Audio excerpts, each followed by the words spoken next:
आज की चर्चा का विषय है परमाणु की संरचना, स्ट्रक्चर ऑफ एटम। देखो, परमाणु सिद्धांत पदार्थ छोटे छोटे परमाणुओं से मिलकर बना होता है। यह जानकारी भारत में कनाद ने दिया, जबकि व्यापक रूप से जानकारी जॉन डाल्टन ने दिया। ठीक, जॉन डाल्टन नामक वैज्ञानिक ने विस्तृत रूप से परमाणु संरचना की जानकारी दी। पहली बार इन्हें परमाणु संरचना का जनक कहा जाता है। ठीक, इन्होंने ही एटम परमाणु शब्द दिया और कहा कि परमाणु को तोड़ा नहीं जा सकता। हालांकि आधुनिक समय में डाल्टन के सिद्धांत को काट दिया गया और परमाणु को इलेक्ट्रॉन, प्रोटॉन, न्यूट्रॉन, पॉजिट्रॉनों, न्यूट्रिनो, मेसान, पाई मेसान इत्यादि में तोड़ दिया गया।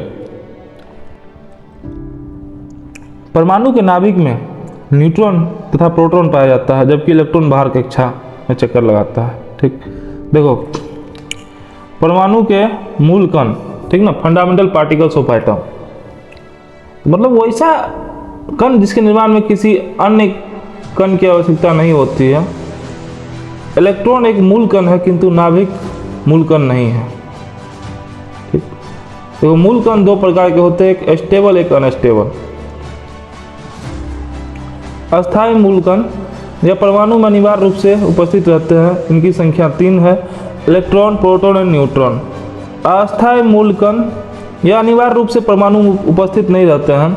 पॉजिट्रॉनों, न्यूट्रॉनों, एंटी न्यूट्रॉनों, मेसान इत्यादि। एक होता है प्रतिकण, एंटी पार्टिकल्स। देखो, जब दो स्वभाव में विपरीत कण आपस में मिलते हैं तो वे एक दूसरे को नष्ट कर देते हैं, इसे ही प्रतिकण कहते हैं। वर्तमान में इसकी संख्या 100 से भी अधिक है। जैसे इलेक्ट्रॉन का पॉजिट्रॉन, तो परमाणु का आकार गोलाकार होता है, जिसके बाहर इलेक्ट्रॉन चक्कर लगाते हैं। परमाणु के केंद्र को नाभिक कहते हैं। नाभिक धनावेशित होता है। परमाणु का कुल द्रव्यमान नाभिक में ही पाया जाता है। नाभिक के द्रव्यमान को मापकर परमाणु द्रव्यमान को नापा जा सकता है, अर्थात परमाणु का द्रव्यमान न्यूट्रॉन तथा प्रोटॉन के द्रव्यमान के बराबर होता है। इलेक्ट्रॉन के भार को इसलिए नहीं जोड़ते हैं क्योंकि यह आवारा है। नाभिक की खोज रदरफोर्ड ने किया। नाभिक के अंदर न्यूट्रॉन तथा प्रोटॉन पाए जाते हैं। नाभिक के अंदर पाए जाने वाले इन कणों को सामूहिक रूप से न्यूक्लियन कहते हैं। इलेक्ट्रॉन न्यूक्लियन नहीं है क्योंकि यह नाभिक के बाहर रहता है। न्यूक्लियन में न्यूट्रॉन तथा प्रोटॉन आते हैं। देखो, अब है ना, परमाणु की त्रिज्या को एंगस्ट्रम में मापते हैं, जिसको परमाणु की त्रिज्या 10⁻⁻10 एंगस्ट्रम है। परमाणु की नाभिक की त्रिज्या को फर्मी में मापते हैं। नाभिक की त्रिज्या 10⁻⁻15 फर्मी होगा। ठीक, तो परमाणु त्रिज्या नाभिक की त्रिज्या से लगभग 1 लाख गुना अधिक है, 10⁵ अधिक है। अब है परमाणु मॉडल, एटॉमिक मॉडल। वह मॉडल जिसमें नाभिक, इलेक्ट्रॉन, प्रोटॉन तथा न्यूट्रॉन की स्थिति को दर्शाया गया है, उसे परमाणु मॉडल कहते हैं। सर्वप्रथम परमाणु मॉडल जे थॉमसन ने दिया। सर्वप्रथम परमाणु मॉडल जे थॉमसन ने दिया। इसका था वाटरमेलन थ्योरी। ठीक, अब देखो, जब कोई इलेक्ट्रॉन नाभिक से दूर वाली कक्षा से नाभिक के समीप वाली कक्षा में आता है तो वह ऊर्जा का उत्सर्जन करता, अर्थात अपनी ऊर्जा में कमी आती है, उसकी ऊर्जा में कमी लाती है। कक्षा में इलेक्ट्रॉनों की संख्या 2n² पर आधारित करती है, बढ़ती है। ठीक,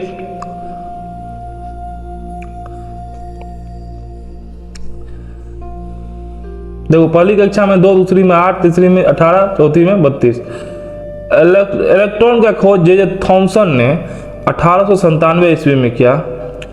इसका द्रव्यमान है 9.1 × 10⁻⁻31 kg। इलेक्ट्रॉन का खोज जे थॉमसन ने 1897 में किया। इसका द्रव्यमान है 9.1 × 10⁻31 kg। प्रोटॉन की खोज गोल्डस्टीन ने 1919 में किया। इसका द्रव्यमान है 1.6725 × 10⁻⁻27 kg।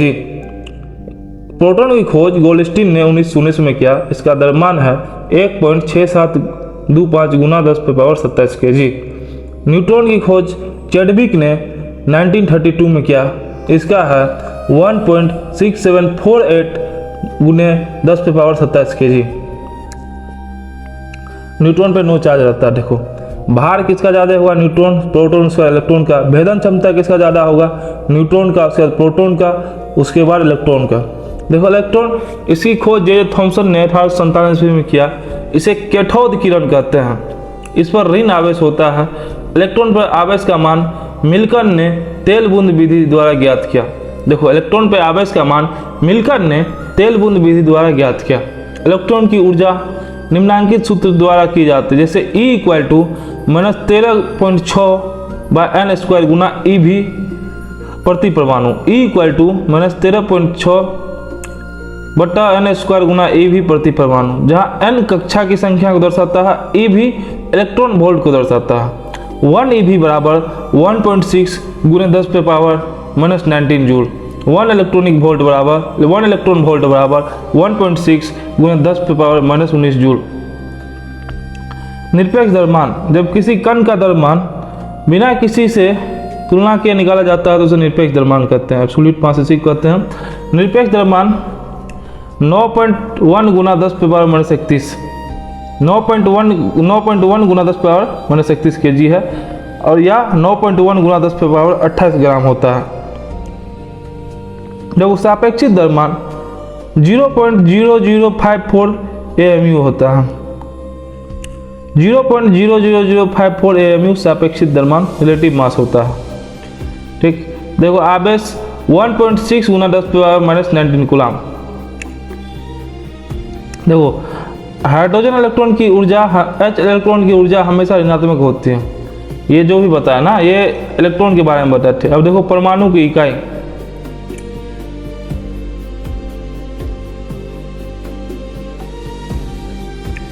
जब किसी कण के द्रव्यमान की तुलना कार्बन के 12वें भाग से किया जाता है तो उसे AMU कहा जाता है, एटॉमिक मास यूनिट। 1 AMU बराबर 1.66 मल्टीप्लाई 10⁻27 kg -27 kg।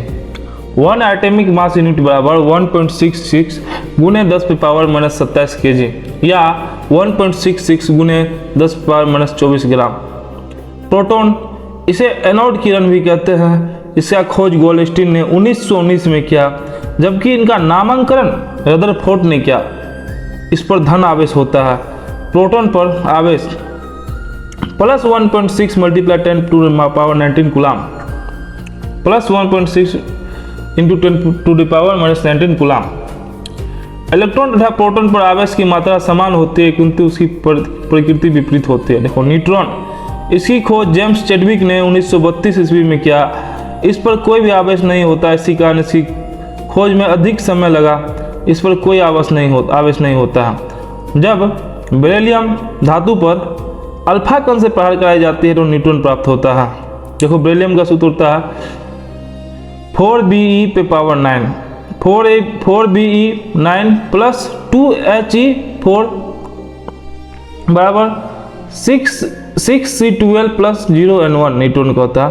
न्यूट्रॉन का निरपेक्ष द्रव्यमान होता है 1.6749 मल्टीप्लाइड 10⁻⁻27। न्यूट्रॉन का निरपेक्ष द्रव्यमान होता है 1.6749 गुने 10⁻⁻27 kg, और इलेक्ट्रॉन का कितना होगा 9.1 गुना 10⁻31 kg।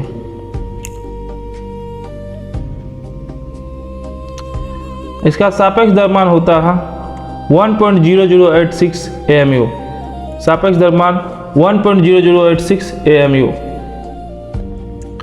देखो न्यूट्रॉन का जो है ना निरपेक्ष द्रव्यमान 1.6749 गुने 10⁻⁻27 kg या 1.6749 गुने 10⁻⁻24 ग्राम।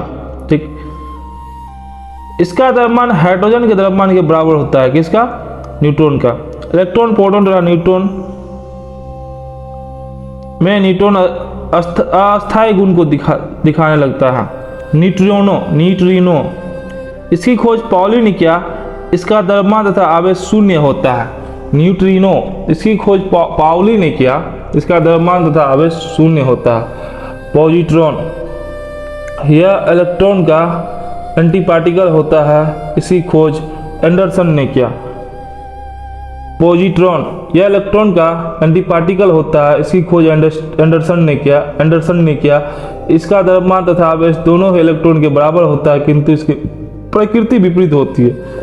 पॉजिट्रॉन का निरपेक्ष द्रव्यमान 9.1 गुना 10 पावर माइनस 31 kg या आवेश 1.6 गुना 10 पावर माइनस कूलाम।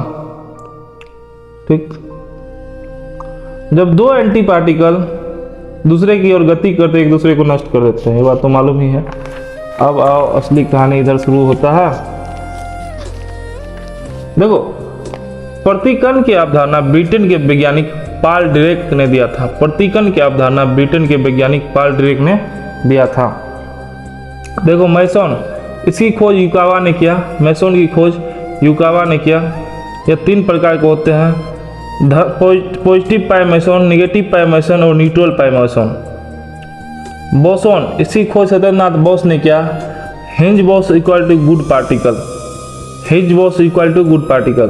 बोसोन की खोज सत्येंद्रनाथ बोस ने किया। Higgs Bose equal to God particle. देखो, परमाणु क्रमांक, इसकी खोज मोसले ने किया। इसे जेड से दिखाते हैं। परमाणु क्रमांक की खोज मोसले ने किया। इसे जेड से दिखाते हैं। किसी परमाणु के नाभिक में उपस्थित प्रोटोनों की संख्या को ही परमाणु क्रमांक कहते हैं। यह हमेशा पूर्णांक में होता है। ठीक, आयंस, वैसा परमाणु जिसमें इलेक्ट्रॉन या तो कुछ निकल गया हो या फिर बाहर से आया हो। आयन पर आवेश उपस्थित होता है। इलेक्ट्रॉन के निकलने पर धन आवेश तथा इलेक्ट्रॉन को ग्रहण करने पर ऋण आवेश होता है। आयन में परमाणु क्रमांक नहीं बदलता, किंतु इलेक्ट्रॉनों की संख्या बदल जाती है। देखो, आइसो इलेक्ट्रॉनिक, सम इलेक्ट्रॉनिक, वैसे तत्व जिसमें इलेक्ट्रॉनों की संख्या समान होती है, सम इलेक्ट्रॉनिक कहते हैं। द्रव्यमान संख्या परमाणु भार, एटॉमिक मास देखो क्या होता है। इसे ए द्वारा दिखाते हैं। देखो, कुछ नहीं, ये प्रोटॉन प्लस न्यूट्रॉन को जब जोड़ देते हैं ना, तो क्या निकलता है, हमको एटॉमिक मास निकलता है। ठीक, देखो, ए इक्वल टू मास नंबर द्रव्यमान संख्या, पी मतलब प्रोटॉनों की संख्या, और एन इक्वल टू न्यूट्रॉनों की संख्या, जेड इक्वल टू परमाणु संख्या। देखो, आइसोबार समबारिक है। ठीक है, तो मालूम है। इसका एग्जांपल देख लो, जैसे 3, 6, 14, 7 एंड 14, 18 आर्गन 40 और कैल्शियम 40। देखो, ये सब क्या है, समभारिक है। समस्थानिक, क्रमांक समान हो तो क्या होगा, समस्थानिक आइसोटॉप्स। ठीक, इनमें प्रोटॉनों की संख्या समान होगी, किंतु द्रव्यमान संख्या भिन्न हो सकती है, जैसे 1H1, 1H2, 1H3। सर्वाधिक समस्थानिक पोलोनियम के होते हैं। इसके 27 समस्थानिक है। देखो, समस्थानिक उपयोग है। कार्बन 14 का उपयोग जीवाश्म की आयु ज्ञात करने के लिए, यूरेनियम 235 का प्रयोग चट्टानों की आयु ज्ञात करने के लिए, कार्बन 14 से जीवाश्म, यूरेनियम 235 से चट्टान। आयोडीन 131 का प्रयोग घेंगा रोग या कैंसर के उपचार में करेंगे। आयोडीन 131 का घेंगा या कैंसर के उपचार में। Fe59 का प्रयोग एनीमिया नामक रोग में करते हैं। AS74 का प्रयोग ट्यूमर के इलाज में किया जाता है। आर्सेनिक 74 का प्रयोग ट्यूमर के इलाज में किया जाता है। कोबाल्ट 16 का प्रयोग कैंसर के उपचार में करते हैं। Na23 सोडियम का प्रयोग तंत्रिका तंत्र में सूचना भेजने के लिए किया जाता है। वहीं पर Na24 सोडियम का प्रयोग रक्त के थक्का बनाने के लिए करते हैं। देखो, सम न्यूट्रॉनिक, वैसे तत्व जिनके नाभिकों में न्यूट्रॉन की संख्या समान होती है, सम न्यूट्रॉनिक कहलाते हैं। ठीक, जैसे 6C14 तथा 8O16। ठीक, ऑर्बिट या सेल, ऑर्बिट या सेल, कक्षा या कोष। देखो, परमाणु के केंद्र में नाभिक होता है, जिसके बाहर इलेक्ट्रॉन चक्कर लगाते हैं। इलेक्ट्रॉन जिस वृत्तीय पथ पर चक्कर लगाते हैं, उसी वृत्तीय पथ को ऑर्बिट कहते हैं। KLMN से दिखाते हैं। K कक्षा नाभिक के सबसे नजदीक होता है। जैसे जैसे कक्षा की दूरी नाभिक से बढ़ती है, ऊर्जा का स्तर भी बढ़ता जाता है।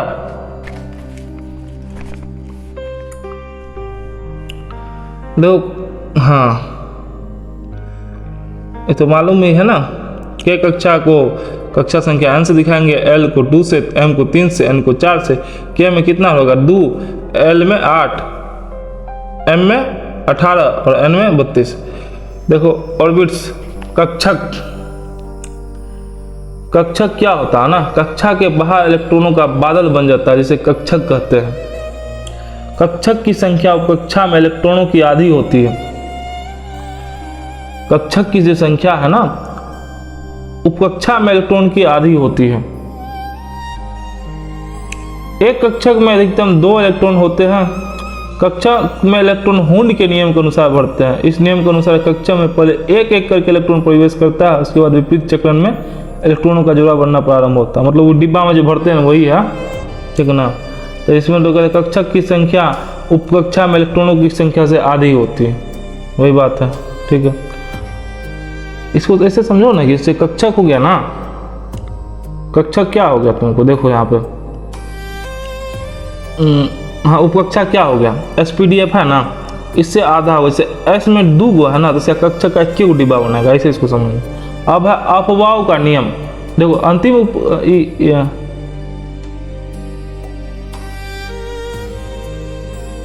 अपवाह का नियम।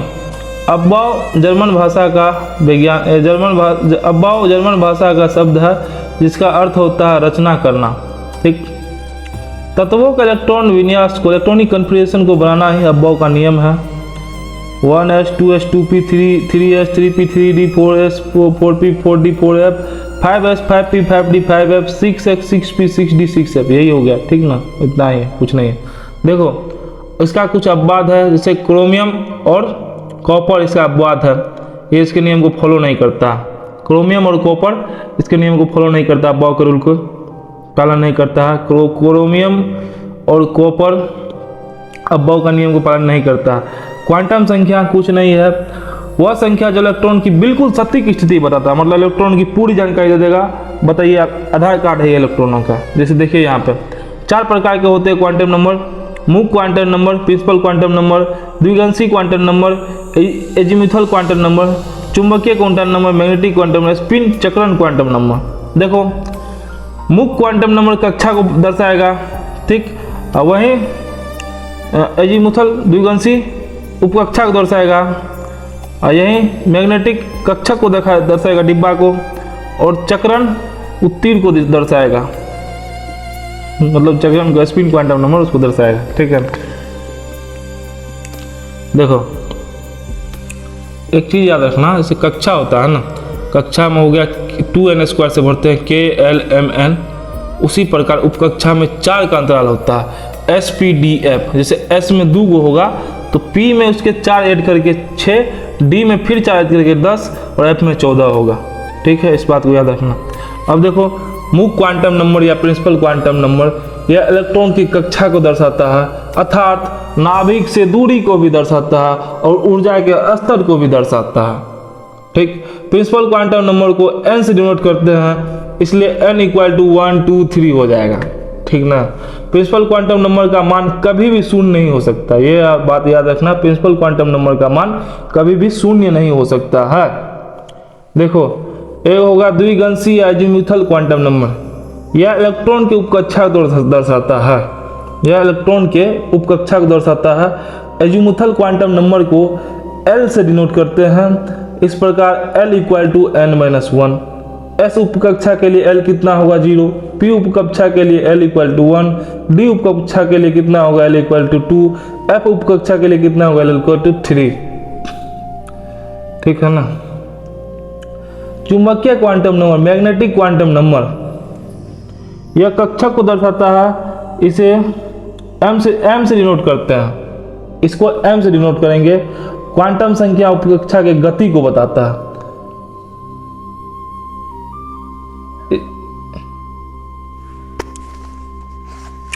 अब देखो इधर आ जाओ, स्पिन क्वांटम नंबर ये चक्कर लगा रहे इलेक्ट्रॉन की दिशा को दर्शाता है, इसे S द्वारा दर्शाते हैं। देखो ऐसे एक बार में प्रिंसिपल को n से डिनोट करते हैं, एजीमुथल को L से डिनोट करते हैं, और मैग्नेटिक को M से डिनोट करते हैं, और स्पिन को S से डिनोट करते हैं। बात खत्म। पाउली का एक नियम है, अपवर्जन नियम। पाउली जो बताए थे, इनके अनुसार किन्हीं 2 इलेक्ट्रॉनों का चारों क्वांटम संख्या का मान बराबर नहीं होगा। मतलब कि principal quantum number, azimuthal quantum number और मैग्नेटिक क्वांटम नंबर का मान तो बराबर हो सकता है, किंतु स्पिन तीर का स्थान अलग अलग हो सकता है। ठीक, एक आया है हाइजेंस का अनिश्चितता का सिद्धांत था, हाइजेंस अनसर्टेनिटी प्रिंसिपल, हाइजेंस का अनिश्चितता का सिद्धांत है। इसके अनुसार गतिशील इलेक्ट्रॉन का वेग तथा स्थिति दोनों एक साथ ठीक ज्ञात नहीं किया जा सकता। मतलब जब हम इसका वेग देखेंगे तो स्थिति नहीं देख पाएंगे, स्थिति देखेंगे तो वेग नहीं देख पाएंगे। उसके बाद है डी ब्रोगली भाई साहब, डी ब्रोगली, इसके अनुसार इलेक्ट्रॉन में कण तथा तरंग दोनों की प्रकृति देखी जाती है। मतलब दो ही नेचर को बताता है, कण तथा तरंग दोनों को। इसके अनुसार तरंगदैर्घ्य तथा संवेग एक दूसरे के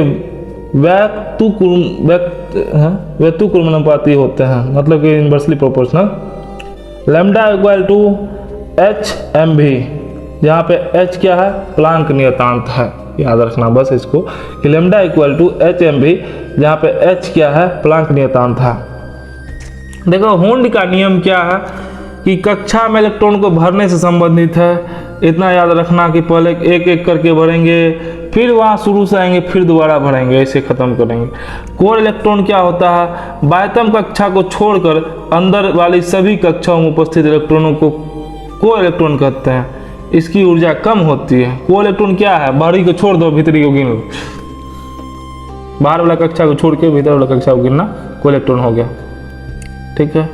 संयोजी इलेक्ट्रॉन, बैलेंस इलेक्ट्रॉन, देखिए किसी तत्व के सबसे बाहरी कक्षा में उपस्थित इलेक्ट्रॉनों की संख्या को संयोजी इलेक्ट्रॉन कहते हैं। इसकी ऊर्जा अधिक होती है।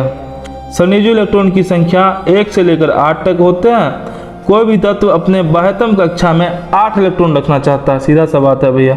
संयोजकता, वैलेंसी क्या है, किसी तत्व के इलेक्ट्रॉन के संयोग करने की क्षमता को संयोजकता कहते हैं।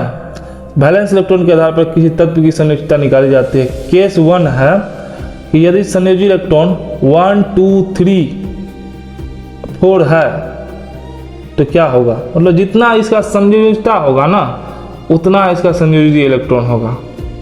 ठीक ना।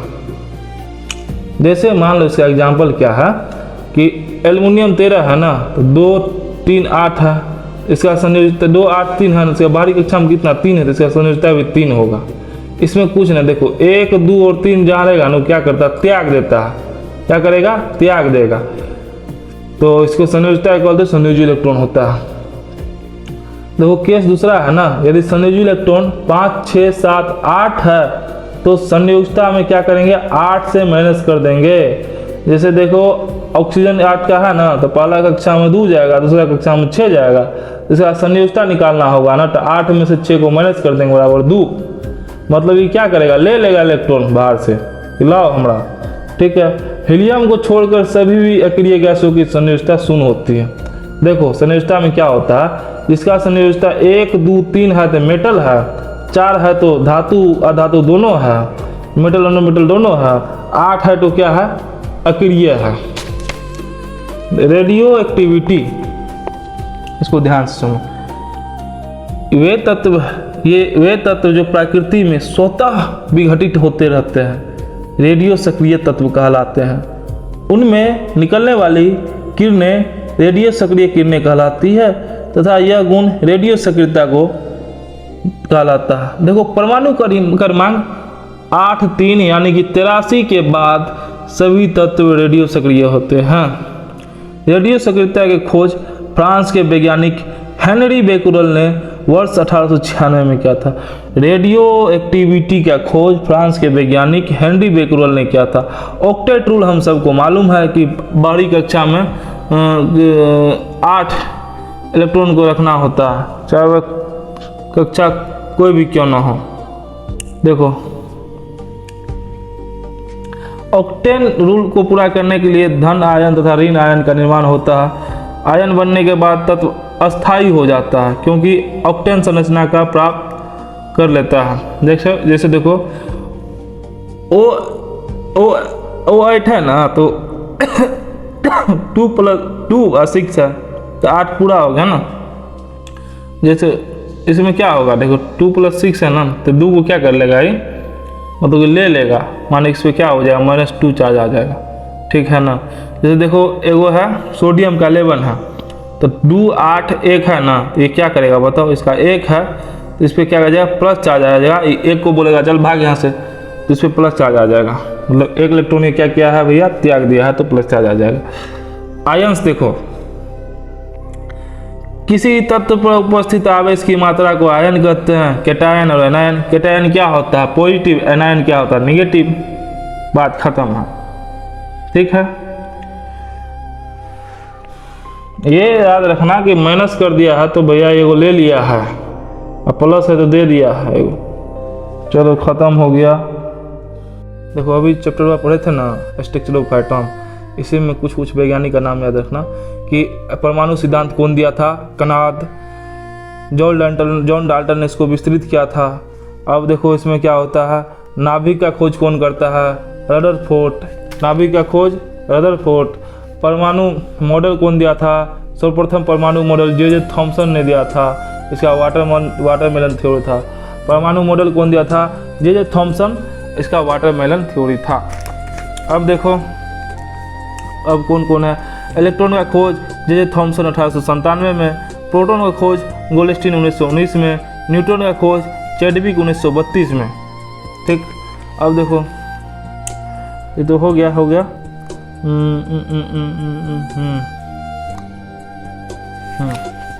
खत्म हो गया। और कुछ वैज्ञानिक का नाम खोज रहे हैं, रुक जाओ एक मिनट।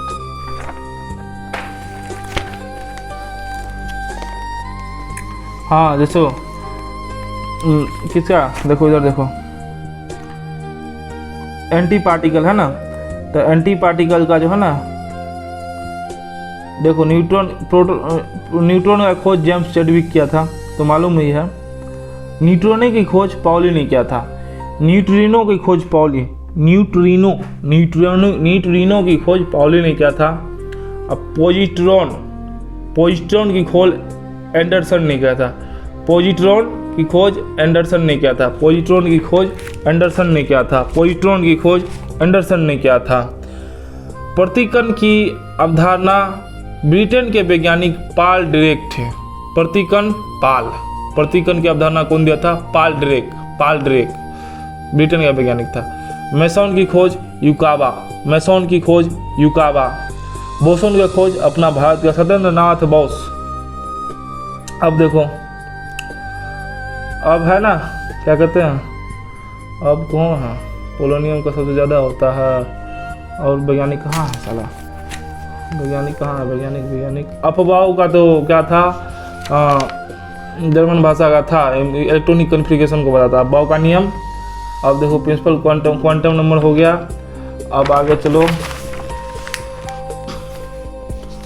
पाउली का क्या था, अपवर्जन नियम, मतलब कि किन्हीं दो इलेक्ट्रॉनों का चालू क्वांटम संख्या का मान बराबर नहीं होगा।